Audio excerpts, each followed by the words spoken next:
Hi, I'm here with my friend Mr. Draco, and he is a type 1 diabetic.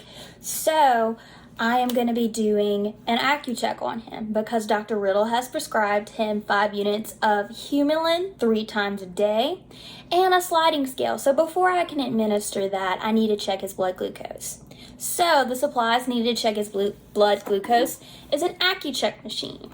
With that AccuCheck machine, we have the test strip. So this is where we put into the machine and have the drop of blood that analyzes his blood glucose. I also need a lancet. The lancet is used to prick his finger. I need gauze swabs to clean off his hand after the first drop of blood.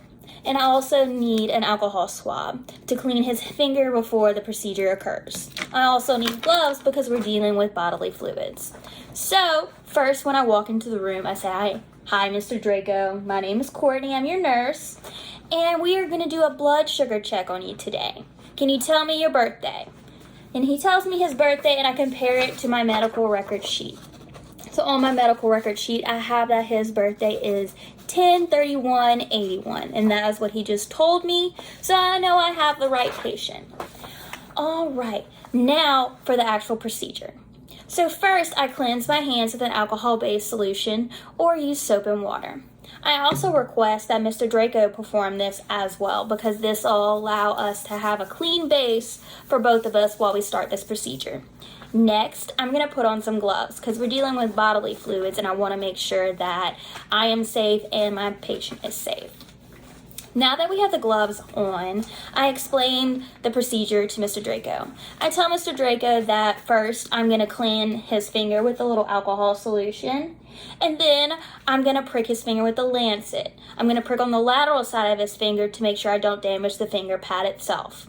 Then I'm going to wipe up the first drop of blood with a piece of gauze. This is because I don't want the alcohol mixing in with the blood causing an invalid reading.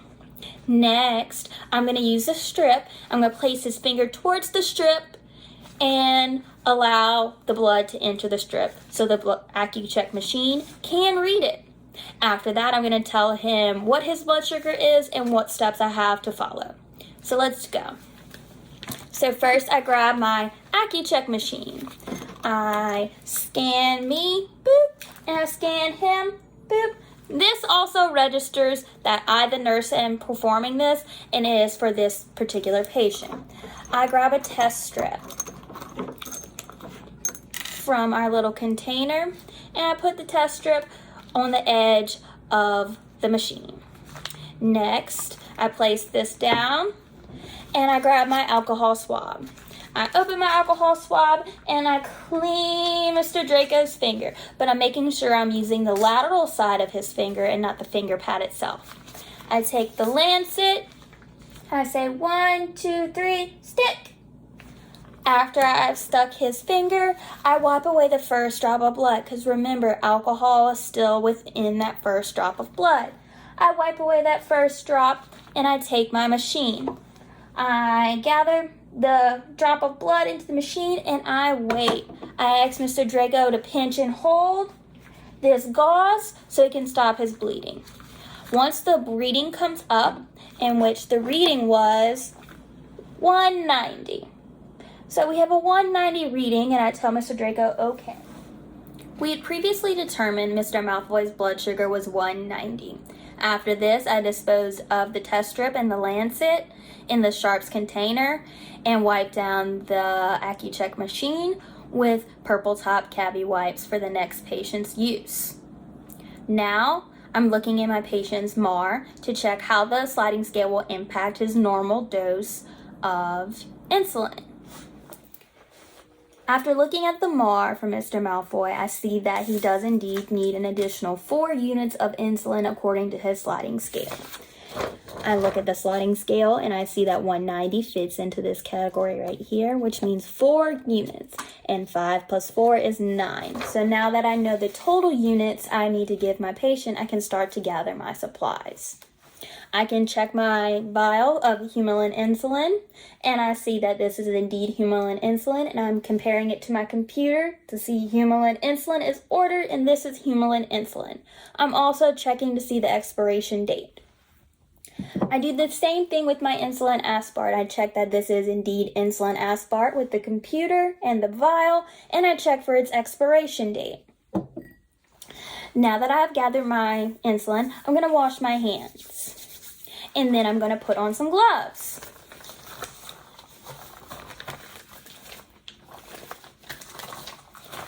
First, I'm going to cleanse the tops of the vials with an alcohol swab for disinfecting purposes. I'm going to aspirate 4 units, which represents my sliding scale insulin, and inject it into the vial of insulin aspart. I'm going to withdraw my needle, and then I am going to aspirate 5 units of air into my syringe, and then inject it into my Humulin insulin. Now I'm going to withdraw those 5 units of Humulin insulin.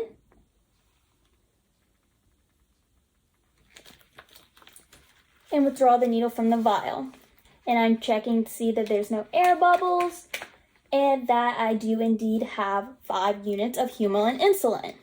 Now I'm going to inject my needle back into the insulin aspart vial and add the additional 4 units of insulin. Now remember, we have already added this together, so we should have 9 units total.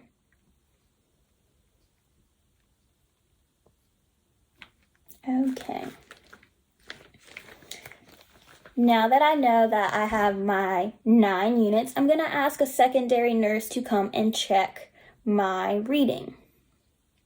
This is to make sure that I see the correct dose and someone else is checking me. But when she comes to check my dose, I don't tell her how many units that are supposed to be in there. I tell her, how many units do you see? This is to get the unbiased opinion and get the most accurate reading. So she tells me she sees 9 units. I say, okay, I was supposed to withdraw 9 units. I place my syringe down, recap it, and I label it with my patient's name. And I label it that it is the 5 units of Humulin and the 4 units of insulin aspart. And I get ready to go to my patient's room. I remove these gloves and I wash my hands again. And I go to my patient's room. Now let's talk about hypoglycemia. So hypoglycemia, I like to think of cold and clammy. You need some candy.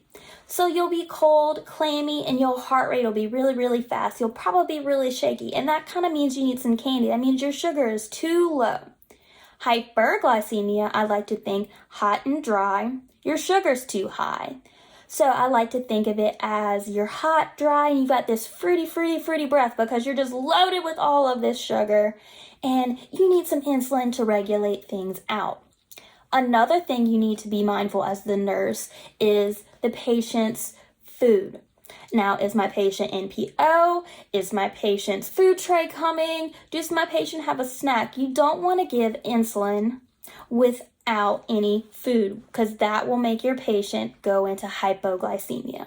So you want to make sure your patient has at least a snack or their tray is on the unit and they're getting ready to disperse it amongst the patients. Now that I'm back in Mr. Malfoy's room and I have washed my hands, I'm going to put on some gloves. While I'm putting on some gloves, I can use this as an opportunity to explain to Mr. Malfoy what the procedure will be like. Mr. Malfoy, I'm about to give you an insulin injection.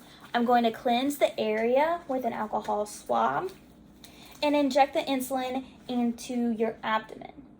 I can also inject it into the back sides of your arm or any subcutaneous area such as the fat pad you have on your back. We just want to inject the insulin in a subcutaneous area for the proper absorption.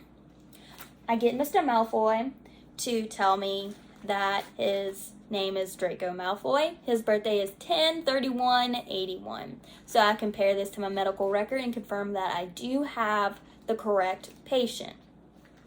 So now I bring in that secondary nurse once again, and she goes along with me as I check my insulin vials. So she goes along as I check that this is Humulin insulin, and that this is insulin aspart. I scan my patient's bracelet. I wait for the green light saying that this patient was scanned, and I can correctly chart this medication as given to this patient at this time. I scan my med vials. I want to make sure when I scan my med vial that it does pop up on the screen as the same name as in the med chart that I know I gave to my patient.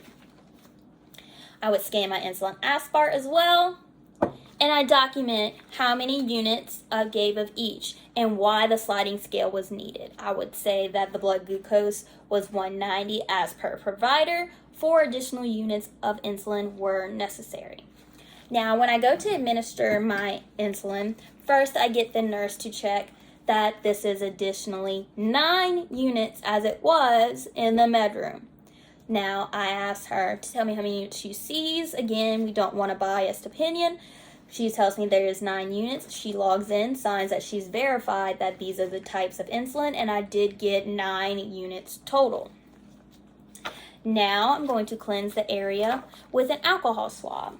Again, I'm going to pinch about an inch of skin and cleanse the area in a circular motion. Since Mr. Malfoy is a skinnier patient, we can insert the needle at a 45-degree angle. If he was a bigger patient, it'd be best to inject the needle at a 90-degree angle. I'm going to inject the needle, 1, 2, stick, and I'm going to administer the medication very slowly. We don't want to overload the patient. Once I am done administering the medication, I'm going to release the pinch. I'm going to withdraw my needle. I'm going to put an alcohol swab on the injection site. I don't want any of the insulin to leak out. I'm going to dispose of my needle in the sharps container. I am going to remove the alcohol swab, remove my gloves, and wash my hands. Since I know the patient's food is right next to us, I'm going to sit my patient up and get them their food. And then I'll be able to check on them throughout the day to make sure that they are feeling all right and prepare for my next AccuCheck screening this afternoon.